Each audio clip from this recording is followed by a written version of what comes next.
Hello everybody and welcome back to World of Warships Legends. My name is Spartan Elite 43 and tonight we are back in Vladivostok. And yeah, this is one of those games that I had last night while I was trying to grind out for the Michelangelo. You see, when I'm trying to record videos, there's a couple of ways that things happen. Either I go straight in and I'm like, I want to play this specific ship because I have a very specific video in mind, right?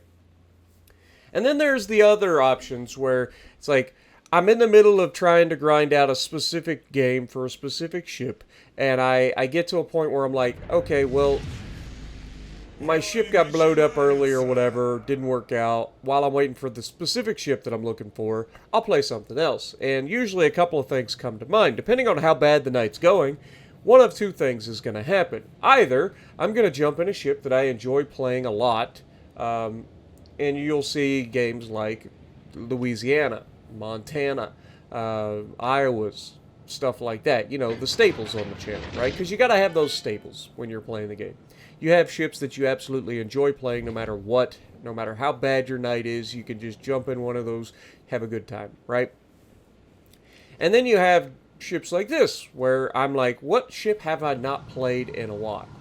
And I feel like as much as I enjoy the Vladdy, and I do enjoy the Vladdy, believe it or not. Vladdy's one of those, probably, I don't know if I would consider it underrated, but it's definitely underutilized. But it is a fantastic ship. And I'm not going to lie, I kind of screwed the pooch there, had HE loaded. I hate that about this game. Anybody else get drove nuts by the fact that the game remembers what your last ammo type was? Drives me crazy. But anyway, with that in the background, this game is going to be a fun one. It's also going to be a game that's going to have a lot of teaching moments. I hope you guys are ready, because it's going to be one of those.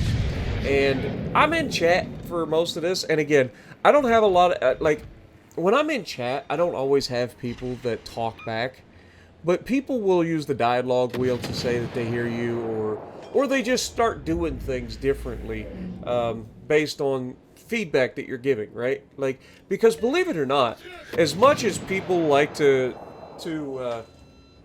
say that all I do in chat is talk crap, which sometimes is true, sometimes is not. A lot of times it's not. I mean, most of the time, if you hear me say anything bad at all, the worst thing that you're going to hear is me go, well, this was a great team. Good luck. I'm out, right? That's like a lot of the time, right? But then somebody will hear me just like lose my mind one time and be like, oh, Thornton only does complain in chat. It's like, when you hear me on streams, it's a different story, because part of it is I'm playing it up to the crowd, right? Like, I'm entertaining you guys. I don't just sit there and bitch nonstop all the time in every game that I play. It's just not the way it works.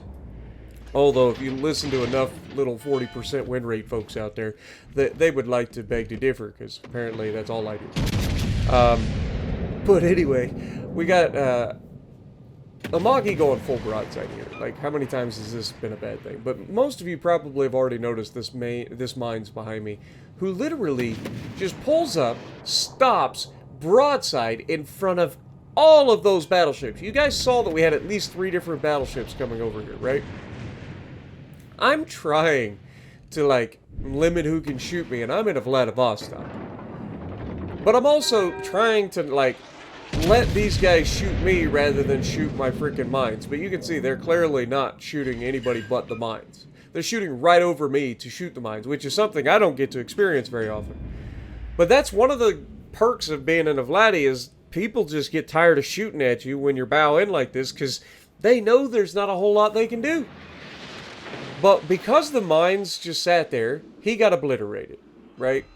As he should.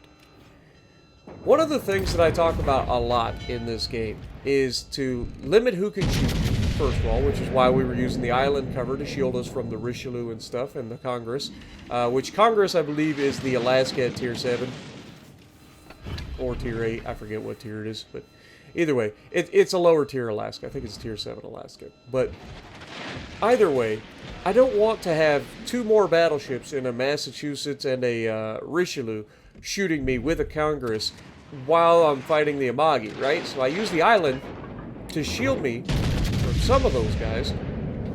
That way I can focus people down. And I'm not going to lie, this Congress, this guy needs to go play Lotta.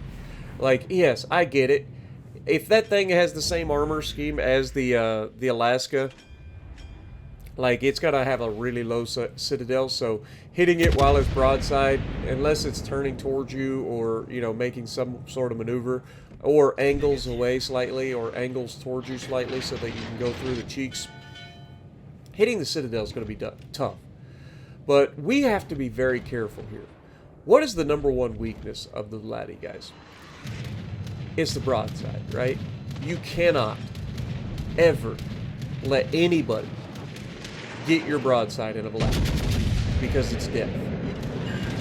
But we go ahead, pull up, we get some shots into the turrets and superstructure of the Massachusetts.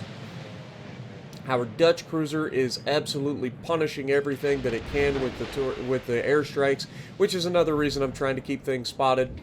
Congress is starting to think about coming around the corner, so again, I've got to respect that. We know that that thing, I'm pretty sure, is like the Alaska, so it's probably got 305mm guns, so we're going to be careful. We're going to go ahead and take shots into the superstructure while we're still waiting for the Congress to, you know, push himself out there. He knocks out one of my guns. I have to use one of my damage controls. Remember, one of the downsides is we have limited damage controls, right? So that's another reason you don't want to just sit here and trade with multiple people.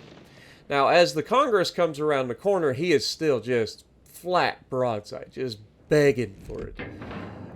And so we're gonna reach out and touch him again. And eventually, you're gonna get touched. Like, you keep playing around long enough. Like, you're still a cruiser, and you're still broadside. Like, you can play around all you want. Eventually, it's going to backfire. And backfire it does. Now, one of the things that the enemy does wrong here, I thought that the Richelieu and the Massachusetts were going to separate and go around us. They don't do that. Massachusetts pushes in first and then goes full broadside in front of my teammates, but over angles to me, and I go straight through the cheek, smashing him for most of the health that he has left. My teammates are punching him. Remember, you got a heavy cruiser and a New Orleans nearby. You've got the Dutch cruiser. Like, that's a lot of damage to be taken. Like, there's a lot of DPM there. And then Richelieu, again, I don't understand the thought process here. Richelieu has all of his firepower at the front, right? Why is he broadside? Like, it makes no difference. Like, it makes no sense why a Richelieu would just stay broadside. Now, I had a hypothesis that he's trying to flank me. Maybe he knows that if he gets my broadside, he just kills me. So what you'll see is I take shots at his turrets through the side of the ship, right? Like, I'm trying to hit those barbettes, get those pins. But then I'm trying to, like, swing wide while he had just fired so that I can start to angle a little bit better towards him. And then I use the corpse of his teammate to shield me as I then close in for the kill shot here. As we come around the corner, we don't even bother aiming down the sights. I don't need to. We're close enough. I just place the cursor on him and pull the trigger, right? But, again, what is the thought process there? Just coming around the corner full broadside. When all your firepower is at the front, there's no reason for him to be broadside at all. But what you'll notice is I have a Massachusetts who's about 2/3 of his health. I have a New Orleans that has no health. And I have a Dutch cruiser. Okay? The enemy is down on points. Meaning, the only way they win this is by killing us or capturing the base. So what I do is I get into chat and I say, guys, capture the base. But I do this two different ways. Not only do I, and you can see Harlem is clearly listening because he actually pings it before I do, right? Like, I'm talking in chat and I'm saying the things that I'm telling you guys right now, where I'm like, guys, easy W, just defend the caps. There's 3 cruisers. They're not even that scary unless you push into them. Okay. I also said things like, New Orleans, you have no health, just stay back. Stay back. He has no reason to engage anybody in this fight, right? He's in New Orleans. he simply could just run away. Other thing that he could do, technically, would be to run to the enemy cap. Obviously, that's sketchy because if an enemy cuts him off, he just dies. But I don't think that's what's happening. I think the enemy is all going to be going for our base. So that's why I don't even bother going towards the enemy. I'm going to the base. And that's when the Atlanta gets spotted by our Massachusetts. Now, I was telling the Massachusetts to drop back. He doesn't need to push into those cruisers. He's got a Hipper over there and the Dutch cruiser over there behind islands, and I get the worst RNG on the planet, at least initially. And then he turns in, and one shell goes right through the bow and citadels him because Atlanta. But Massachusetts makes the mistake of just shoving himself straight into the trap of the enemy cruisers. And remember, cruisers have more DPM than battleships. It's just fact, right? For every time you reload, the cruisers have reloaded multiple times. If you got a 30-second reload and a cruiser has a 10-second reload, they reload 3 times for your every one. Okay? When you couple that with the fact that a lot of times they've got other options, like a Dutch cruiser that has the airstrike, the DPM is not survivable. And this goes for me as well. But Massachusetts goes down, and I am still begging this New Orleans to just get back. And you'll see that we unfortunately do hit short and do no damage to the Harlem multiple times because Harlem does have a really good belt armor. We've talked about this as well. But what I need to do here is try to defend the cap, but also I'm trying to pull these guys out. Now, I tell everybody to focus the Harlem. Reason being, he's the danger. The Hipper is not the danger. But of course, our New Orleans, who just refuses to get back, ends up dead next. And the game is much closer than it needs to be. So, at this point, as much as I think that I should be running away, or at least defending myself, and the Harlem should be getting back, I have to assume that the enemy, or the friendly Harlem, is also going to get himself killed. So I instead decide that, okay, at this point, rather than like backing off and trying to play this a little smarter, I have to be aggressive here. I need to push the issue, get up in here, take some of the hits off of our Harlem, right? I can take more punishment than he can. And in doing so, I'm also going to be putting myself inside that 12-kilometer margin where battleships for the Russian Empire get stronger.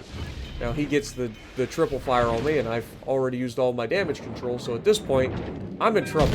If these guys get some fires, they're going to burn forever. But Harlem makes the mistake of going full bow into us. That's not ideal because I can just go straight through his bow, right? When he was angled, I struggled to get through. But as soon as he goes bow in, it's the easiest freaking shot of my life because I just go right through the bow. We overmatch. He comes in with his planes. He gets a triple fire because the guy in the Hipper got a fire. Well, the Hipper gets another fire. Well, remember, when you have no damage controls, or your damage control is inactive, then you have the fight fire with fire perk. If you get 3 fires, it procs, right? It cancels out floods and fires, damage over time. But we're able to get rid of the Harlem, and that right there was the biggest deal. At this point, we win the game regardless. We have a 100-point lead over the enemy ship. Worst case scenario, I die, and it's very close, right? So what I want to do is take as much off of this Hipper as possible, and you can see he is trying to dodge. He's slowing down, he's changing course. The changing course isn't the thing, but him changing his speed is actually somewhat of a problem. At least the first couple of times that it happens that I take a shot at him and he changed what he was doing. Once you become predictable, like, you're done. Now, I know he gets a fire here. I'm going to die, but I have to make sure that this shot counts. And as I go down, I take him with me. So we end up having a pretty solid game there, but this was a really fun game that went down to the wire and showcased a lot of people making really poor choices on both teams. And things that we can point out so that you guys can hopefully learn from. But shout out to the Harlem for being one of the few people that actually paid attention at the end of that match and didn't try to throw. But yeah, let me know what you guys think down in the comments. Did you guys enjoy this as well? If you like what I'm doing, punch a like button, leave a comment below, subscribe to the channel if you haven't already, and as always, I will see you in the next video.